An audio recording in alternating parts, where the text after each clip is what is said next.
Hi and welcome. I'm Coach Tanya here at Critical Bench, and today I'm talking about weight loss crimes. 5 specific weight loss crimes, and I want you to get real serious for a minute and ask yourself as you listen to this video, which ones might you be committing? Now, before I get started, the thing about these 5 weight loss crimes, it's kind of something that I've been saying that for probably the last, 15 years. Because back when I had my own company and people would walk in the door and come to see me, 98% of the people that walked in the door when I said, what brings you in, what do you need help with, it was always, almost always, about losing weight. I want to lose weight. I want to lose 10 pounds. I need to lose excess body fat.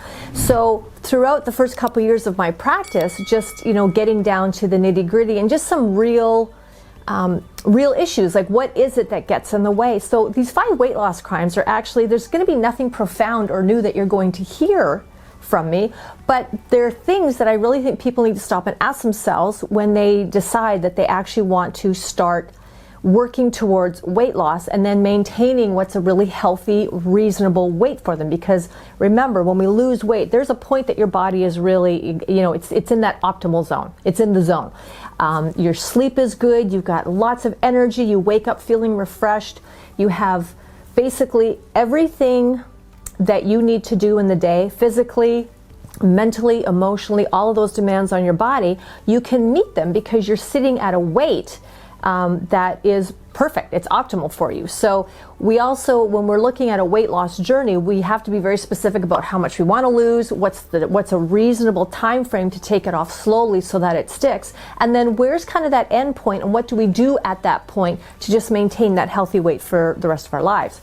So when it comes to 5 weight loss crimes, let's start with number 1.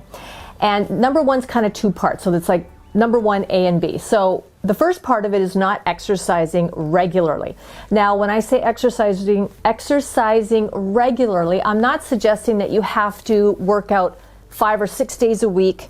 You have to go to the gym, or you have to start running marathons, or you have to take a swim class. There's no have to. Your body's meant to move. So really, getting up during your day, whether it's getting up from your desk at work and taking a half an hour walk, or committing to walking a couple times a week consistently and regularly, that's exercise. But sometimes using vocabulary has a psychological impact on people. So you can talk about exercising and you can talk about moving, and for some reason with some people it has a different impact. They hear one a little more differently than they hear the other. So exercising regularly is basically what are you willing to and what will you commit to on a regular, consistent basis to do each and every week, whether that's twice a week, 3 times a week, a specific day, a specific time within reason that you can commit to, and that is actual time that you are intentional movement or exercising. Because the bottom line is your body's made to move, and the more you move it, the easier that is going to be to help you lose that weight you want to. It becomes like the hero support. Now with that, part 2 is strength training. And I know I just said you don't have to do something specific, you don't have to join a gym. Strength training can be done with your own body weight. Do not ever discount the impact that moving around your own body weight has in helping you to lose excess body fat and build lean muscle. And the truth is that when you start to consistently and regularly add strength training to your week, it is going to help you build lean muscle. And as you add more lean muscle to your frame, that increases your metabolism. And what happens when our metabolism increases? Oh, there goes the helicopter, so I'm gonna wait. It's gonna make my editor happy. Okay, as we build lean muscle, our metabolism increases. As our metabolism increases, that means it helps to burn more body fat. So add strength training. You can do body weight exercises. If you do like the gym, like I do, you can go to the gym. Maybe you have a few things at home that you can use. Resistance bands, a couple dumbbells, a kettlebell, a couple big water jugs. There's many ways to incorporate strength training that's really going to benefit you. So that was number 1, exercise regularly, and please include some strength training. It's going to have a huge impact, and it's really going to help support your weight loss goals. Number 2 is being aware of how much you're eating and knowing how much you actually need in a day. Because I never like to talk about weight loss as a math problem, but there is an element of it that is a math problem, and that is you have to be in a caloric deficit to lose weight. Okay, and going into a caloric deficit does not mean that you're going to be left starving. All right. But you need to be aware of what you're eating, and many of us, myself included, can really fall guilty or be guilty of unconscious eating, right? Sitting in front of the TV. Have you ever gone to a movie theater and thought, I'm going to buy the popcorn, share it with somebody, but you end up eating most of it yourself because you zone out, your mind is somewhere else, your focus is somewhere else. And it's easy to sit there and just continue putting food in your mouth. So you have to stop and be really aware of how much you're consuming in a day. And if you're not really sure, I strongly recommend, and I know I can hear eyes rolling before I say it, but actually keeping a little journal. And it doesn't have to be a specific fancy journal, even a little, I had one client that used to use a little pack of Post-it notes in her purse. And she would just stop and write down for 5 days. She just wrote down what she ate and how much. And at the end of the day, she would have a look at it. And by the end of the week, she had a really clear picture of like, holy cow, how much she was actually eating and what times of day. Usually that was during her work day around the lunch hour sitting at her desk because like a lot of us, she didn't take an actual lunch break. So she would sit at her desk and just eat. And it was in that hour that she consumed the majority of her calories in the day, which put her way over, which was totally like, that was a huge aha moment for her to go, this is not helping me lose weight. So writing down what you're eating during a day can be really helpful because at the end of the day, you don't always remember those few little handfuls of, maybe a couple handfuls of cereal you grabbed out of the box and you're cleaning up after the kids. So it's a very good visual for you to go, wow, look at what I do here. Like between 2 and 3, I really eat a lot of food.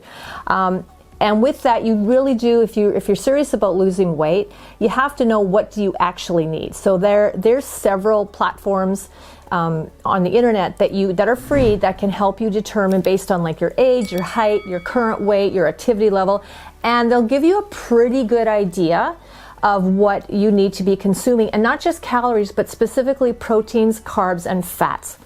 We really need to be consuming the right amount of macros, so the carbs, proteins, and fats, to help manage our weight loss efforts, like to help navigate that path to success.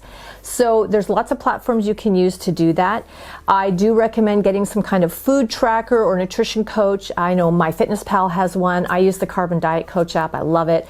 And the first week or two using it, it can seem like a bit of I got to do this, but you know what? It becomes part of your routine. It becomes part of that plan to lose weight. And once you have your food into whatever you're using, once your food is in there, you can just quickly call it back up because a lot of us have patterns of behavior. We tend to have the same, 2 or 3 favorites for breakfast. Our lunches can often be very similar, and the same with our dinners. But these are tools that can really help you, whether you're writing it down, having a look at it, figuring out what your calories need to be to put you in enough of a deficit to slowly lose weight over the course of the time frame that you've set for yourself. But these are all, again, resources and tools to help you. So how much you're eating right now, you need to know that. And you also need to know what is it you actually need to put you in a deficit, a reasonable deficit, to start losing weight over a period of time. Number 3 is jumping from one diet to the next. And, when you think about it, there's probably a different diet a person could do almost every day of the year. There's so many different diets, and they've all got names, and some of them have got really crazy names because they're not really like official, but somebody's done something. And, the grapefruit diet, okay? Is that really a diet? Well, anything you eat is your diet. So if all you're eating is grapefruit, you are technically on a grapefruit diet.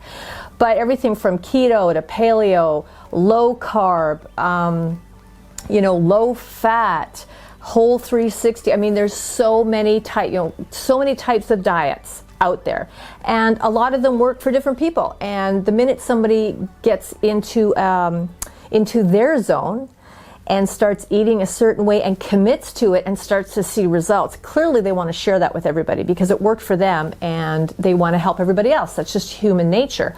Now, a few things I want to say about that is there isn't a one diet fix. There's not one diet that's going to work for everybody. The way that I eat that works for me is my diet. I wouldn't even give it a name. I know what my maintenance calories are. I also know when I need to or want to go into a fat loss phase, what my deficit needs to be. I work with those numbers to hit my goals. So I'm kind of in a place where I know what works and I stick to it. Does it have a name? Not really. It doesn't. It's just awareness, tracking. I don't know what you want to call it.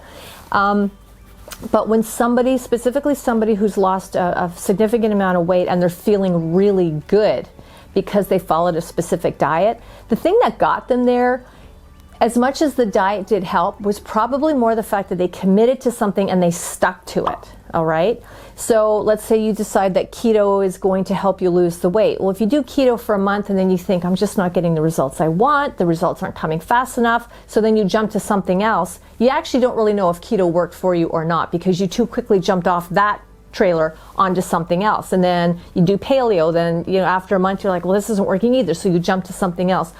This sort of diet hopping completely sabotages any hope of you achieving goals because you're all over the place and your body can never get comfortable and set into working within some diet parameters that you're going to stick to for a while and work through it. So jumping from diet to diet is not going to help. Again, I'm going to bring it back to number 2 as far as what are you eating? How much do you need to be consuming? What do you need to consume to be in a deficit to lose weight? So if we can maybe switch the mindset, just to a 2-degree shift here, instead of looking for a specific diet in terms of title that's going to work for you, find out what you need to eat to lose weight and do that, okay?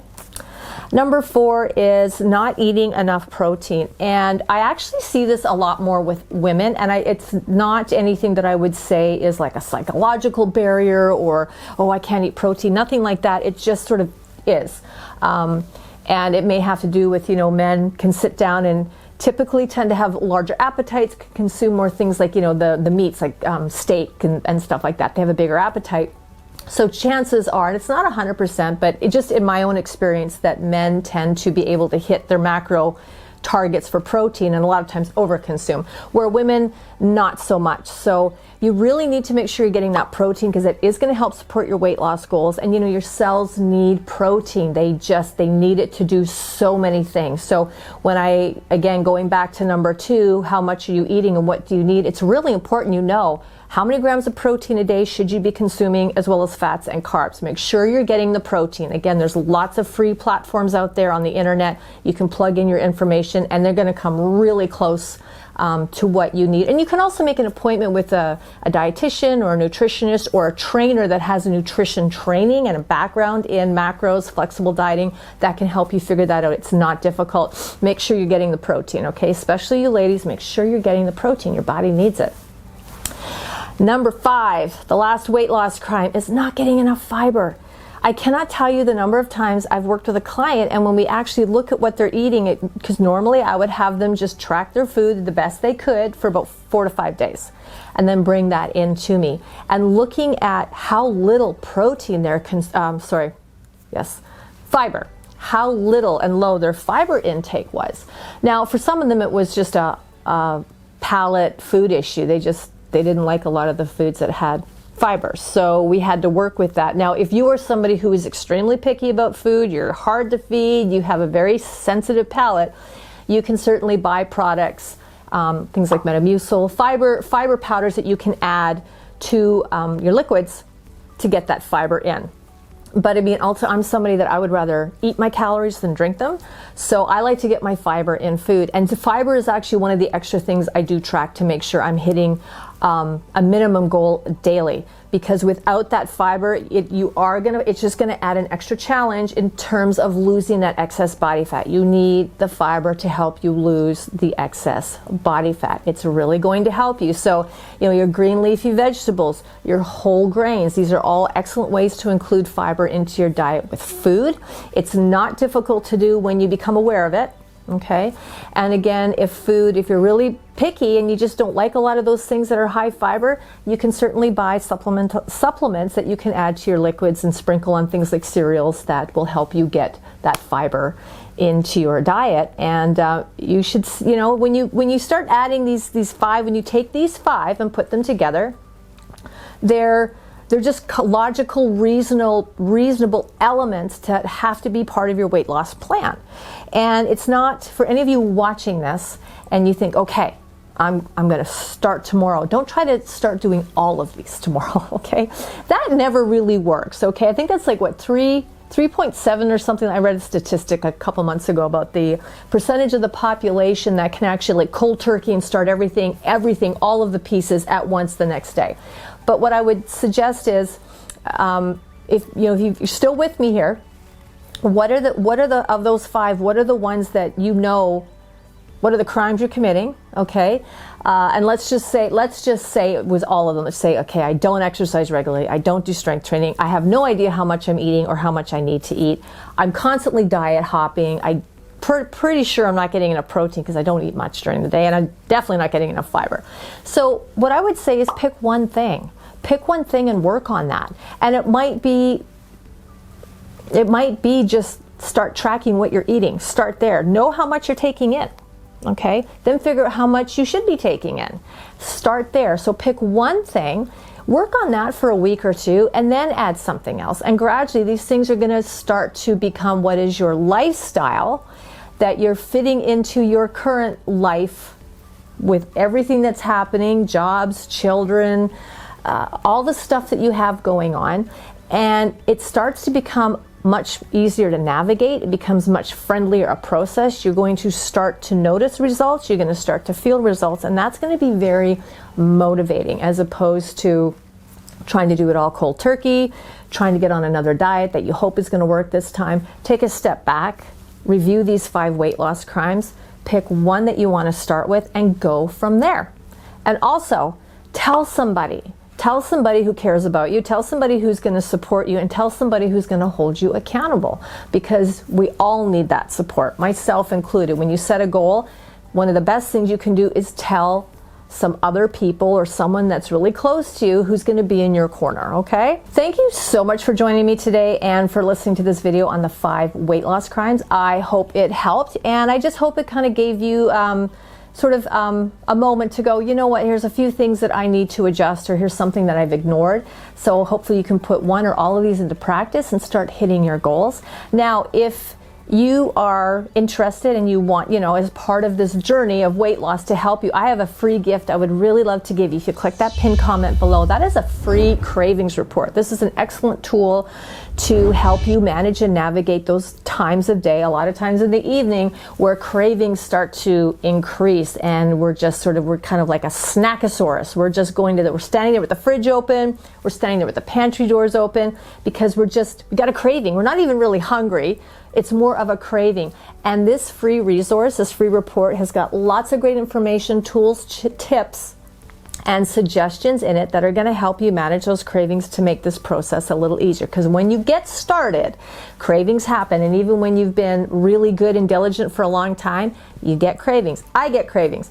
But the information in this free report is excellent, and it can really help you. So please check that, click that pinned comment to get your free report now. I'm Coach Tanya here at Critical Bench. Thank you so much for joining me. If you liked the video, please give it a thumbs up, and don't forget to click that subscription button and that notification bell so you never miss any of our great video content. Be healthy, be well, and I'll talk to you soon. We'll